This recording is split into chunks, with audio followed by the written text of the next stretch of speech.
Hey, what is up, everyone? It is Rich. Oh my god, this is like a vacation from my morning. Whew. I set up a Discord server today for Patreon. Eventually, it may spill over into YouTube, but right now I'm going to test it on Patreon because I have almost 300 patrons. So it could be a really big community right out of the gate, and I have to be careful because with that many people, drama could ensue. But anyway, we're going to follow the influence chain now from Neal Adams to Bill Sienkiewicz to Simon Bisley to our man Jay Lee, one of my favorite artists, comic book artists. I love Jay's work.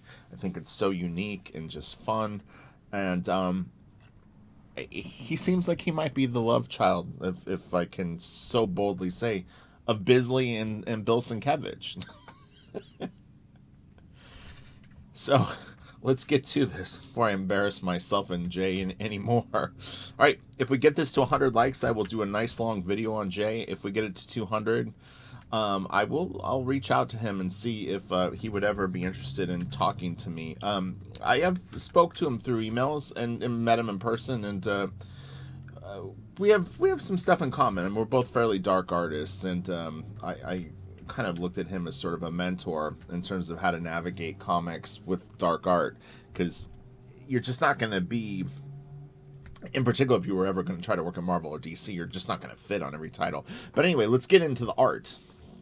We don't have time to mess around. We have 10 minutes. This is Doctor Doom, Wolverine. No, I'm just kidding. Namor. I always feel like I say these names wrong. I don't have a peer group to talk to, like verbally speak to about it. So it's just me in my head saying the names. No one corrects me. This is so awesome. God, I'm thinking the first stuff that I saw of Jay would have probably been on Youngblood Strike File. If not, maybe the Wildcats trilogy. I think that was what it was called, that he did. One of those two books. But I immediately was like, whatever this guy has drawn, I need to find it all. And when I saw this stuff, I was like, dude, this is so cool looking. Oh my god. It's just like, nobody really drew like him that I was aware of at that time. Obviously, when you discover Simon Bisley or Bill Sienkiewicz, then you start to get little hits of this thing. I have two books open. I have Spider-Man and the Namor stuff.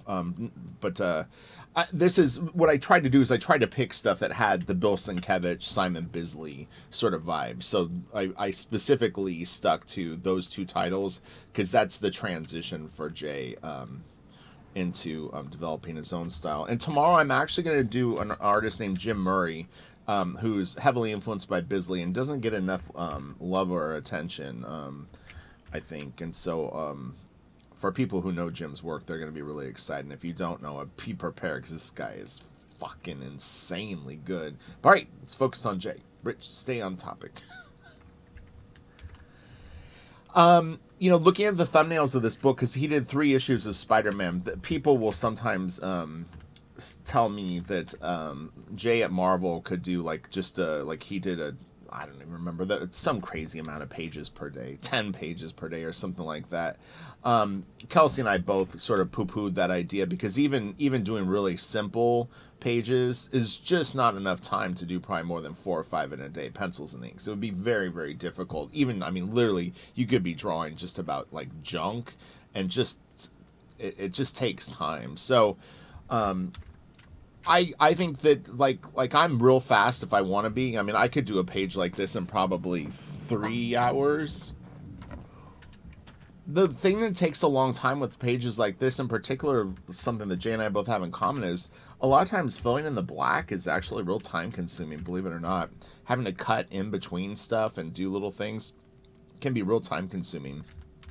So, I believe it and I don't believe it. I think that more likely he was maybe laying out that many pages. It's just difficult to ink finish pages, because he didn't at that point it wasn't like you could drop stuff in with a paint bucket. This is kind of cool. It's interesting because you definitely are starting to see stuff that went on a little later in his work. This is from Spider-Man. I'll try to make it clear which title we're looking at, because it may hop back and forth just a tiny bit, but these are really cool. I mean, kind of handpick the pages that I was going to do from the Spider-Man stuff.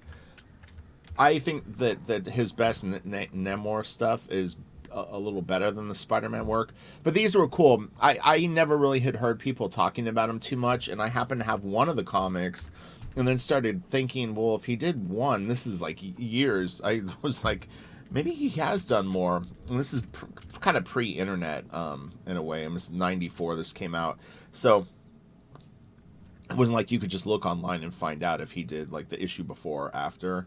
But he did. This is really cool. I mean, this I personally think would look better in black and white. I don't know how close I can get it to black and white.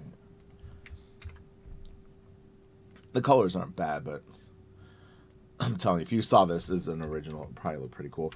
If he would have put more splatter on it, it actually would have really felt pretty crazy.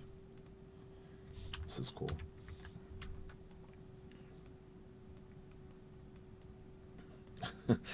He definitely has some Kevin Nolan in his work too. I've always felt that, in particular, you can spot it at this time. I honestly has quite a bit of Kevin Nolan in his work. A lot of his storytelling stuff and the way he lays out panels and stuff looks very similar to the Batman Outsiders annual. If you haven't seen that, that's a really, really good book. I can all do a 10 minutes with that book. That's actually a really good idea. You know what? We'll do Jim Murray, and then I'll do a Kevin Nolan Batman Outsiders annual, because that book is freaking great. There's a Man-Bat issue that he did too. Oh, shit, sorry. I love this. And the colors look great on this page. Man, this is, like, so good.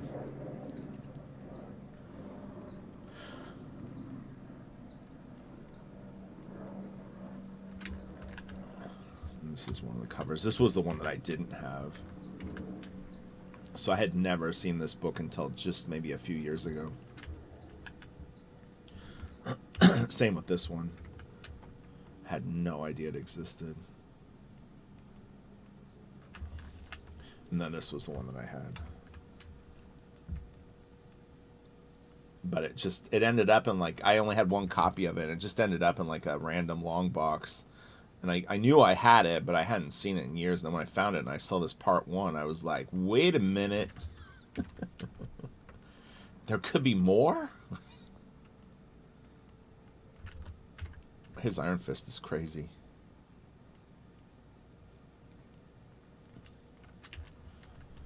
Okay, so this is the Namor thing. And let's do this really quick. I want to do these in order because it'll be kind of fun.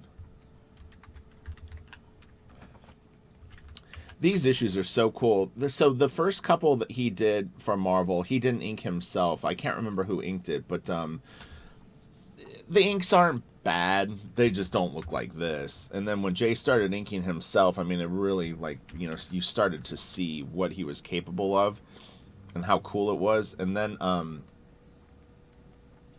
towards the end of his run, they actually replaced him with another artist. So Jimmy Palmiotti did layouts and this other artist did finishes.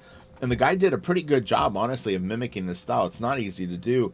and it was pretty good, honestly. But I mean, Jay obviously is the best at it. But yeah, I think around issue 32, he started to do the full books. And then he did like 6 to 8 issues on his own.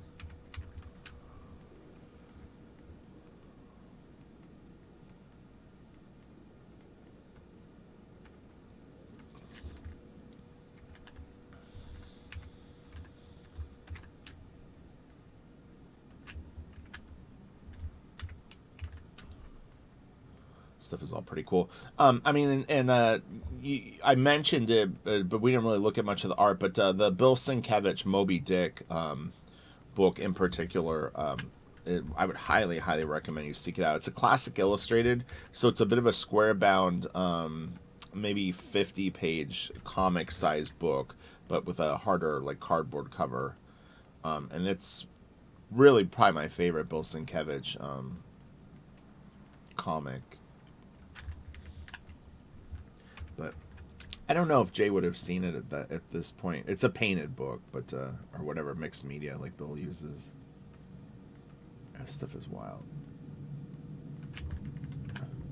Now I was gonna ask this too because I was thinking about this either last night or this morning because I knew I was more than likely gonna do Jay.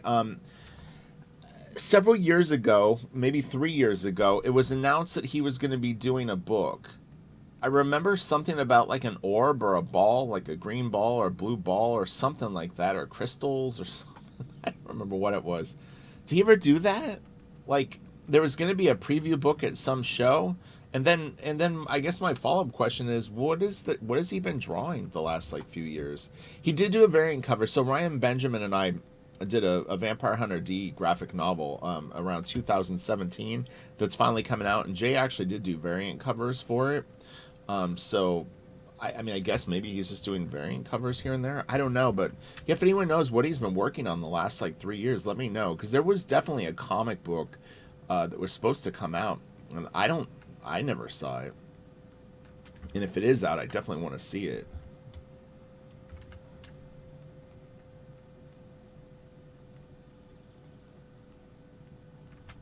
His stuff is fun.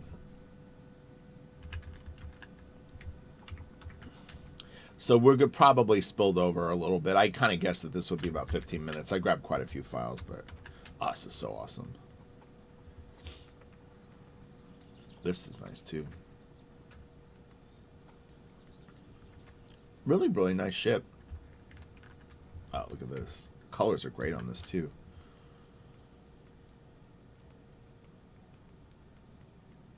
It's so amazing how they're such flat colors and they look so damn good. Just the choices are just really neat. I mean, I don't know like if it would be everyone's cup of tea, but I think it looks nice. It's different, you know, but really, really cool.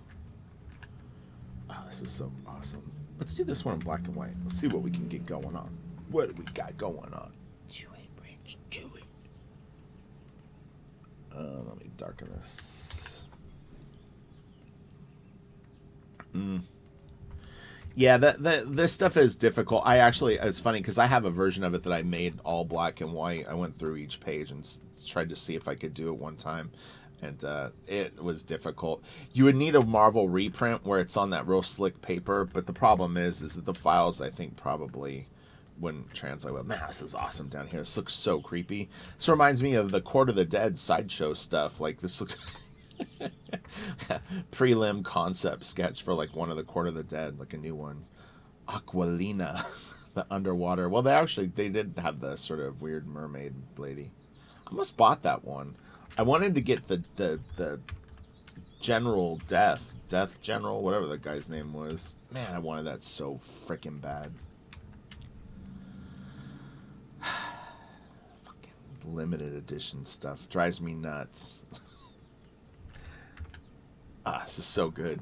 Sam Keith, right? I'm seeing some Sam Keith in this. He's definitely a fan of Keith. Not just because of this piece, but that this reminds me that you can definitely see a lot of the Marvel Comics Presents Wolverine sort of influence, I think, on this stuff. And other pieces at this time. Keith was good, man. I mean, he still is, but he had some moments where he was off the charts. See, now we need to do that. It's always something. All right, we need to wrap this up. That was a long 10 minutes. All right, you guys have a great day. I love you all. Tomorrow we'll do Jim Murray. Then after that we'll do Kevin Nolan. And then we'll do Sam Keith. We'll keep this train a rolling. But we'll do like some vintage Sam Keith. All right, you guys have a great day. I'll talk to you later.